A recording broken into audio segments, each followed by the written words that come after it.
क्या आपके घर में कोई सीनियर सिटीजन है या आप खुद जो है रिटायरमेंट के बाद फिक्स डिपॉजिट और पेंशन के भरोसे अपनी इनकम चला रहे हैं,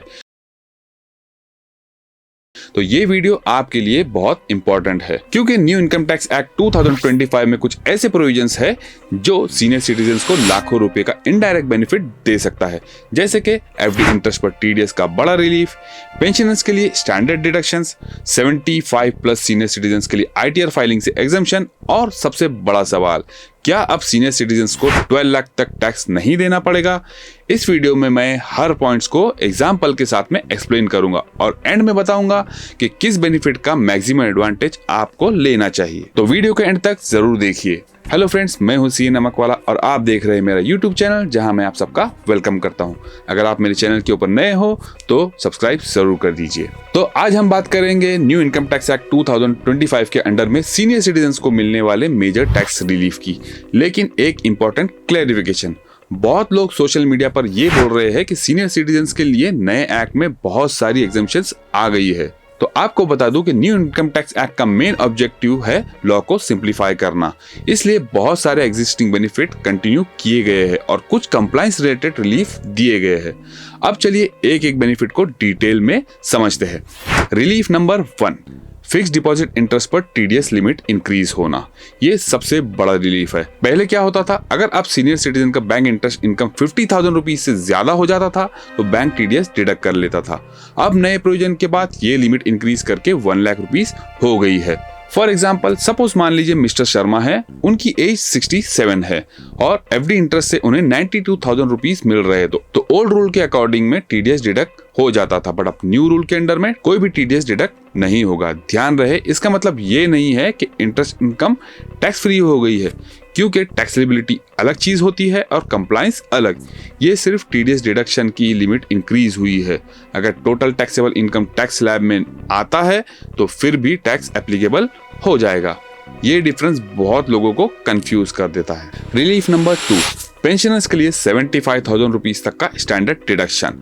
इनकम टैक्स के हिसाब से पेंशनर्स को सैलरी इनकम माना जाता है और सैलरी इनकम पर स्टैंडर्ड डिडक्शन मिलता है। तो अब न्यू टैक्स रिजीम में आपको 75,000 रुपीज तक का स्टैंडर्ड डिडक्शन मिलेगा। फॉर एग्जाम्पल, अगर किसी रिटायर्ड एम्प्लॉय की एनुअल पेंशन 8,75,000 रुपीज है तो डायरेक्टली 75,000 रुपीज माइनस हो जाएंगे, तो जो टैक्स कैलकुलेट होगा वो सिर्फ 8 लाख रुपीज पर होगा, यानी बिना कोई इन्वेस्टमेंट के 75,000 का डिडक्शन। रिलीफ नंबर 3, 12 लाख तक इफेक्टिव जीरो टैक्स। ये आज का सबसे वायरल टॉपिक है। क्या सीनियर सिटीजन्स को 12 लाख तक कोई टैक्स नहीं देना होगा? तो आंसर है कुछ कंडीशंस के साथ यस। अगर senior citizens new tax regime choose करता है और उसकी टैक्सेबल इनकम रिबेट लिमिट के अंदर है तो रिबेट की वजह से टैक्स लायबिलिटी इफेक्टिवली जीरो हो सकती है। लेकिन याद रखिए, ये बेनिफिट सिर्फ और सिर्फ जो है सीनियर सिटीजन के लिए नहीं है, ये सभी इंडिविजुअल टैक्स पेयर के लिए अवेलेबल है जो एलिजिबिलिटी कंडीशन को सेटिस्फाइड करता है। इसीलिए ये कहना गलत होगा कि ये सीनियर सिटीजन स्पेशल बेनिफिट है। Rule number 4, single form submission instead of form 15G and 15H। अब आप सबने सुना होगा फॉर्म 15H। सीनियर सिटीजन इसी फॉर्म को सबमिट करते हैं ताकि अननेसेसरी टीडीएस डिडक्ट ना हो। तो अब गवर्नमेंट ने कंप्लायंस को थोड़ा सिंप्लीफाई कर दिया है। अलग अलग फॉर्म की जगह सिंगल डिक्लेरेशन फॉर्म इंट्रोड्यूस किया गया है। इससे पेपर वर्क कम होगा और प्रोसेस सिंपल हो जाएगा। तो ये चेंज स्पेशली उन सीनियर सिटीजन्स के लिए हेल्पफुल होगा जो हर साल बैंक के चक्कर लगाते हैं। Relief number 5, 75 plus senior citizens को आईटीआर फाइलिंग से रिलीफ। ये आज तक का सबसे प्रैक्टिकल बेनिफिट है।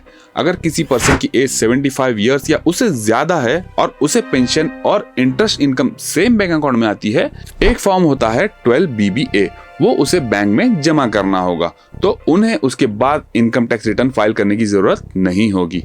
देखिए क्यों? क्योंकि बैंक खुद टीडीएस डिडक्ट करेगा, टैक्स कैलकुलेट करेगा, टीडीएस डिडक्ट करेगा और कंप्लायंस कंप्लीट हो जाएगी। लेकिन ये एग्जम्पशन सब सीनियर सिटीजन्स को ऑटोमेटिकली नहीं मिलता है। कुछ कंडीशंस है जो उसे सेटिस्फाई करनी होगी, यानी कि फॉर्म 12BBA का submission. Relief number 6, old tax regime continue का ऑप्शन, ये लास्ट पॉइंट है। अगर किसी सीनियर सिटीजन को ओल्ड टैक्स रिजीम ज्यादा बेनिफिशियल लगता है तो वो उसे चूज कर सकता है, but subject to applicable option rules. और ओल्ड टैक्स रिजीम में कुछ इंपॉर्टेंट डिडक्शन उसे कंटिन्यू मिलेंगे, जैसे कि deduction for medical insurance, eligible medical expenditure, deductions for eligible interest income from deposit, home loan deductions, eligible investment और कई दूसरे चैप्टर 6 से डिडक्शन। इसलिए blindly new tax regime choose मत करिए, हर केस अलग होता है, इसलिए टैक्स कैलकुलेशन कंपेयर करना बहुत जरूरी है। अब कुछ माइल्स क्लियर कर देता हूं। देखिए, फिक्स्ड डिपॉजिट से इंटरेस्ट जो मिलता है वो टैक्स फ्री नहीं होता है, सिर्फ टीडीएस की लिमिट इंक्रीज हुई है। 12 लाख तक एग्जम्पशन सिर्फ सीनियर सिटीजन के लिए नहीं है, ये एलिजिबल टैक्स पेयर्स के लिए है। रिबेट रिलेटेड प्रोविजन है ये। न्यू इनकम टैक्स एक्ट ने सीनियर सिटीजन के लिए अलग टैक्स स्लैब इंट्रोड्यूस नहीं किया है, टैक्स स्लैब सेम है सभी के लिए। तो दोस्तों, आज हमने देखा कि न्यू इनकम टैक्स एक्ट 2025 के अंडर में सीनियर सिटीजन्स को कौन कौन से इंपॉर्टेंट रिलीफ मिलते हैं।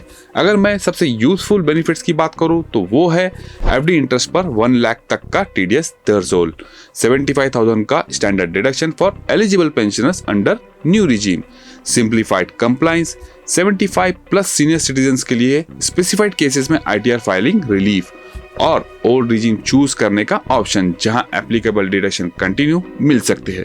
लेकिन याद रखिए, हर सीनियर सिटीजन की इनकम अलग होती है, इसलिए टैक्स प्लानिंग हमेशा अपनी एक्चुअल इनकम और डिडक्शन को देखकर ही करें। वीडियो पसंद आया हो तो लाइक जरूर करिए। इस वीडियो को अपने पेरेंट्स, रिलेटिव्स, सभी सीनियर सिटीजन के साथ शेयर करिए ताकि उन्हें भी इन इंपॉर्टेंट टैक्स रिलीफ की सही इंफॉर्मेशन मिल सके। और अगर आप income tax, GST, government scheme की ऑथेंटिक अपडेट्स हिंदी में देखना चाहते हो तो टैक्स ज्ञान चैनल को सब्सक्राइब करना मत भूलना। चलिए मिलते हैं अगले वीडियो में, तब तक के लिए गुड बाय।